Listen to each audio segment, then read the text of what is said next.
Hello, this is Photography Gamer. Welcome back to the channel. Today I'm reviewing Elden Ring Shadow of the Erdtree edition for the Xbox Series X.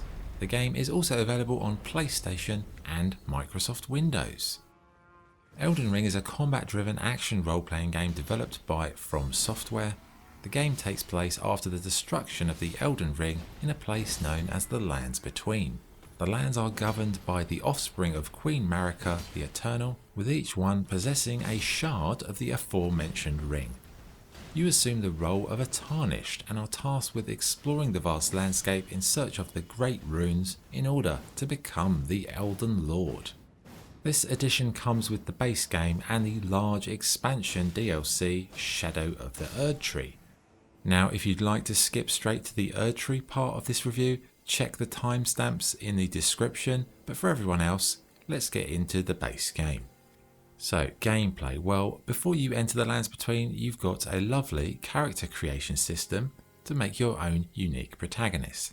Thankfully, this is one of the best creators that I've seen. It's up there with Dragon's Dogma 2 in terms of the best sort of face sculpting options, best character design, and given enough time, patience and reference material, you could easily recreate anybody to play through the game with.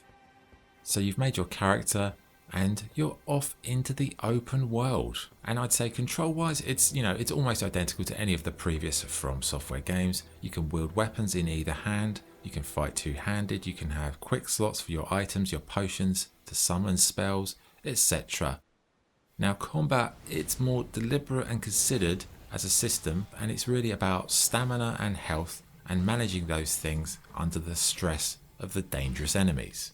Every action diminishes that stamina, with the heavy weapons and the heavy armor burdening you and slowing you down. So fights, they're tactical and precise affairs where you've got to understand your foe, read their attacks, defend, parry, counterattack, all depending on how the situation unfolds.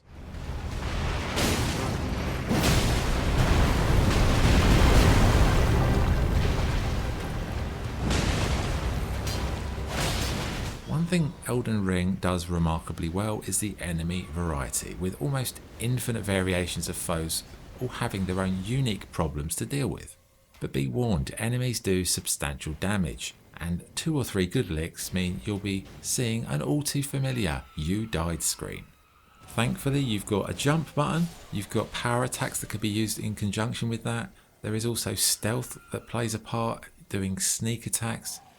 So general enemies, like I said, fantastic. I'd say the boss fights, they're a bit up and down. Like there are some boss fights that are just absolutely memorable, remarkable. They will stick with you forever. And then you've got a lot of these sort of mid-range bosses spread around the game world that feel a bit copy-paste. Like there's a bunch of bosses in this game that you could say, oh, that's that one, but they've changed the name. But yeah, it's up and down. Like when it's good, my goodness, it's good. When it's not so good, it's like, oh yeah, I've been here before.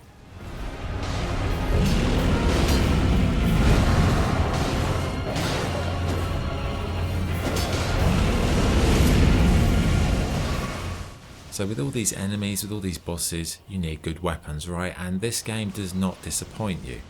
The weapon variety is just colossal, everything from swords, axes, staffs, spiked maces, and all kinds of just random stuff that you would think, what the hell, I'm using that as a weapon?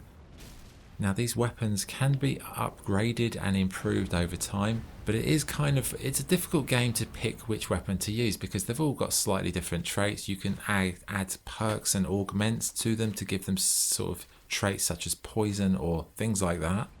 But it's often like you spend a lot of time and invest in a sword and then you find one that's better. It's like, why did I bother? So it's kind of like, you do feel sometimes a bit like Bruce Willis at the end of Pulp Fiction when he's just picking up different weapons and it's like, which one should I use? Which one? But the variety is remarkable. And it's that variety of the weapons, the special skills, the kind of augmented perks. It makes combat and character development really fascinating. Okay, let's talk about the game world. Unlike the Dark Souls games, Elden Ring is an open world with an expansive environment to explore. At first, I would say it is a bit daunting, but exploration definitely does reward you with experience, new items, and progression that's definitely going to help you along the way. When you kill foes, they drop runes. Runes are basically the currency in Elden Ring. You can use this to upgrade your character at campfires. You can spend it on trade with people in the game, upgrading magical items, etc. But back to the game world, it's full of stunning landscapes, surreal creatures, amazing architecture. It's like walking through a sort of mythological history of a world that never existed. It's just beautiful. You've got 100-foot walking mausoleums, you've got opera singing hags, undead catacombs, castles that just look perfect for exploration until you get in there and run for your life. Hidden secrets, riddles. I mean, there's so many things in here. It's really just, you have to spend so much time just to even scratch the surface. And the world, I'd say, feels alive, as you'll often encounter enemy factions having pitched battles with other factions, and there's a lot of history and lore woven into the game, but sometimes I can tell you that it is kind of hard to appreciate it because I don't think it's told well, but more on that later. Now, because of the scale of the world, there's a lot of side activities and quests, and I think one thing this game doesn't do very well, I think it shows that From Software haven't really done open world games before, because there's a real lack of good tracking systems on the quests, because often you might get a quest from a character, but there's nothing in the menu to remind you of it. There's no codex of conversations, so you might have a quick chat with a character. Oh, go here, do this. 25 minutes later, you're like, what did he say? And I think that's an omission that should have been probably addressed. And I'd also say the lands between where the game is set, it's really a fascinating place if you do some internet research about the backstory and the lore. But I'd say within the actual game, it doesn't do the most concise job of telling that narrative.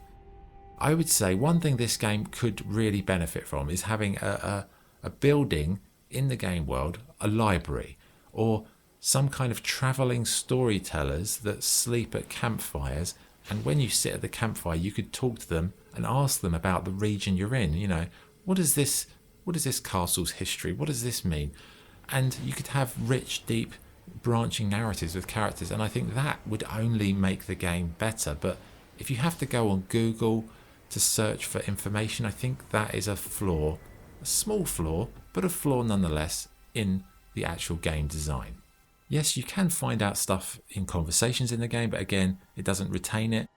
There are little quirks of information in the kind of item menus, but again, I wouldn't say that's the most impressive way of digesting the information. So I think, yeah, that could have been better.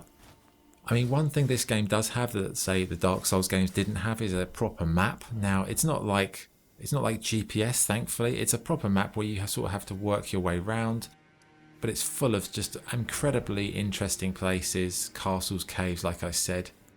The game features crafting, and I'd say, you know, that can be quite useful because you do hoover up lots of items as you travel, and with these things you can learn recipes, you can buy books that give you new potion recipes like how to stop poison, etc. Now, this game was made in collaboration with the fantasy novelist George R.R. Martin, who provided material for the game's setting. And I would say this edition does help a lot with the sort of writing side, the narrative side.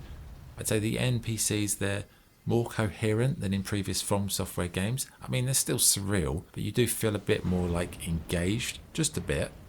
But again, I think the game has such a fascinating lore and backstory, but it isn't really sold well. Like, I think the game needs books within the game world, or storytellers, like I said before, just to maximize. Because I find if you know more about the game world in this game, you will enjoy it so much more. I offer you an accord. Are you here in the lands between to take up the fight? Does your faith in the guidance of grace hold firm? Someone must extinguish thy flame. There's multiplayer as well. If you want that, you can be invaded. You can invade other players. There's a Colosseum where you can have like confrontations. But I do think like the co-op system is flawed. You know, it's like they don't really want to put proper true co-op into Elden Ring. I know there is a mod for the PC version where you can have true co-op where you just play together. You don't have to kind of import yourself in every 5 minutes when someone completes an objective. So yeah, I think the multiplayer is a bit flawed, but it's there if you want it. Okay, so that's kind of the base game. What about Shadow of the Erdtree? So that is an expansion. Now this adds an entire new map, a new region, but it's only available pretty late in the game. Like, you're not going to get onto it for a long 50-60 hours, I would say. It transports you to this new place. You've got really dangerous new enemies. There's a new quest line to follow. There's lots of new challenges. And one thing I would say that it does, Shadow of the Erdtree, does really well. It slaps you right in the face straight away, because by the time you get to this DLC, you'll be quite a powerful character. You'll have a bit of swagger about you. But when you enter this region, this game will make you feel like a level 1 pup again. You just get your arse handed to you all the time.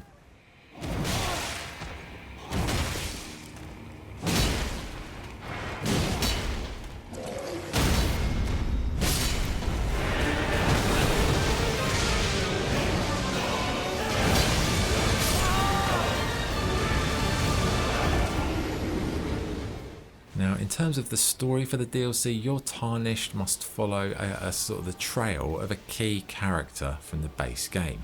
On that journey, you'll meet acolytes of various different persuasions who either help or hinder you. One thing I would say is it doesn't feel like your usual bog standard expansion. The world feels alive, it's historical, it's got a sense of atmosphere, a sense of spanning time, real danger. Little things like new enemies change how you have to sort of approach problems. Small moments, like there was this moment where there's this sort of dark underground labyrinth with really dangerous enemies in it, and you need to get from one entrance to the other, but you have no idea how to get there, and you're just scrambling through this terrible maze just to get to the end. And when you get to the end, you just feel, oh, brilliant. And that's kind of exactly what these games are all about. It's that sort of dread and relief followed by even worse sense of dread. And dread is the word. It's tough, very tough at times. You really do need to be made of stern stuff to defeat some of the bosses, but also there's some random enemies in this game world. My word, they just rock up and just absolutely batter you. And I'd say the game world, it's beautifully crafted, really beautiful landscapes, epic moments, architecturally, design-wise. It's so dreamlike. It's classic Miyazaki. And it's one of the most beautiful DLCs I've ever seen. And within it, you've got, as well as the new quest, you've got new weapons, new armor, blessings, but they only apply in this map, not in the base game map. But yeah, in terms of a DLC, I think it's got great amount of content. It's really nicely designed. It's interesting. It doesn't feel like the scrapings from the design flaw. It feels like a proper DLC that's been crafted from scratch.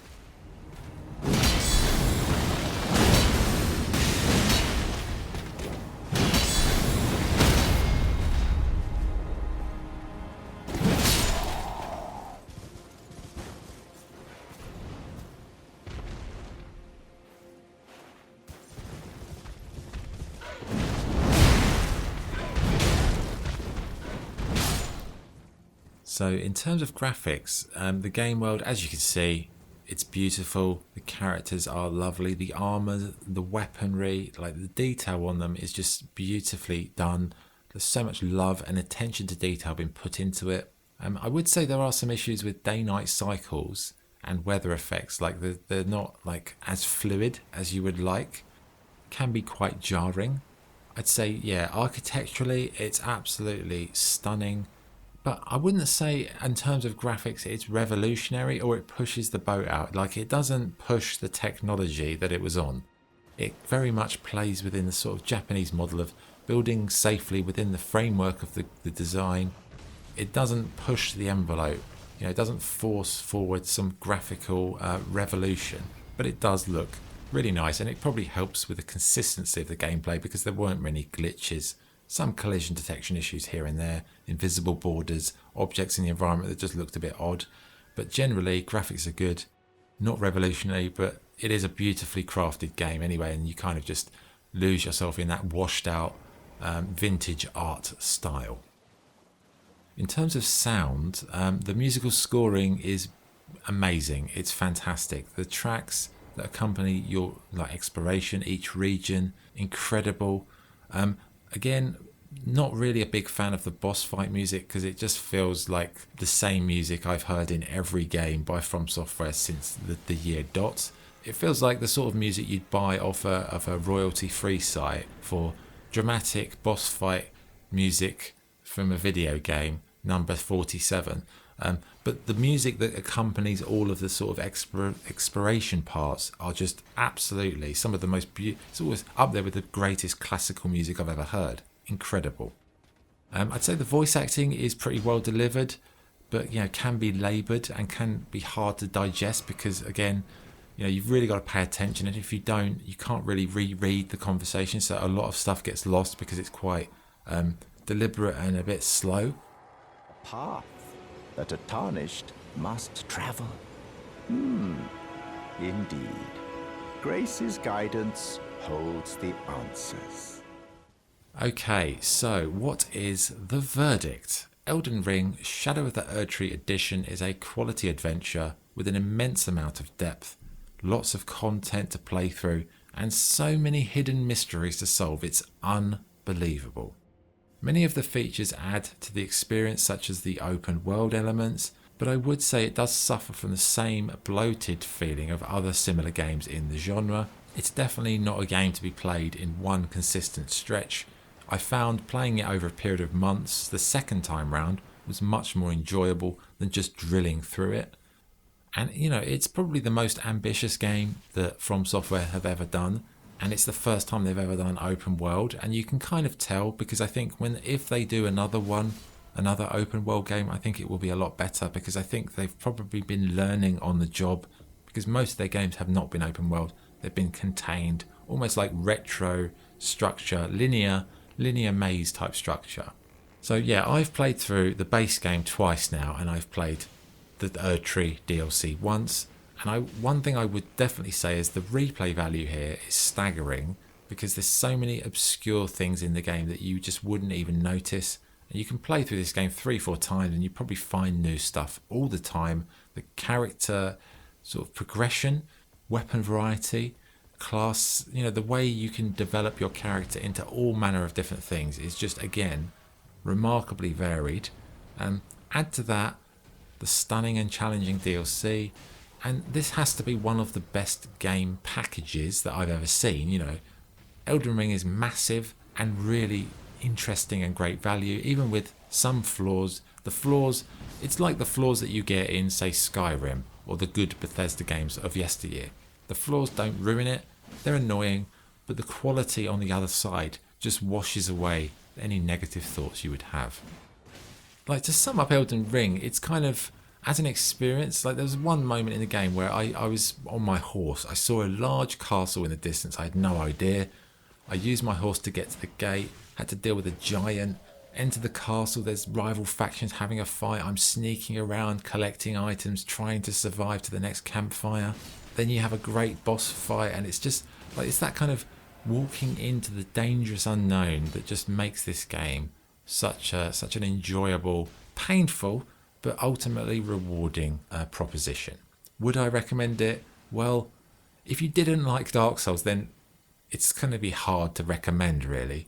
But I think the one thing that it does that benefits it when compared to Dark Souls games is the space. If you're having a tough time in a castle, you can't beat the boss, you're getting nailed, you can just leave. You can get on the horse, you can go somewhere else, and then get nailed there. And then when you get nailed there, you can find another place, and then you'll get nailed again, and repeat until your character's slightly better.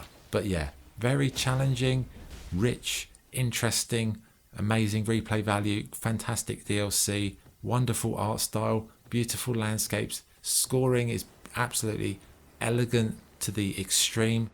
And yeah, I think the second time round it was much better. Like the first time round I enjoyed it, but I probably didn't enjoy it as much as I did second time round. So yeah, Elden Ring Shadow of the Erdtree Edition, I have to give it a 10 out of 10 because it's such, there's so much here, and I will play this again one day.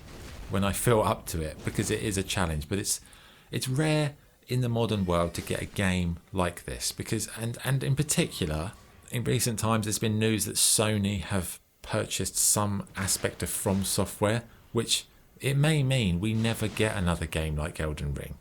Like, we might not get another game like this because they might dilute it, water it down for the masses, turn it into fucking Fortnite or something. But this is a game we should cherish because it's a beautiful, artistic, creative piece of work. It's rough in some parts, but you know, overall, it's just a really fantastic experience, and one I would recommend for anybody because it's truly unique, I would say. Anyway, that's the review. Thank you for watching. If you enjoyed the video, like and subscribe. Also, if you like taking pictures in video games, I did do a photo mode guide for this.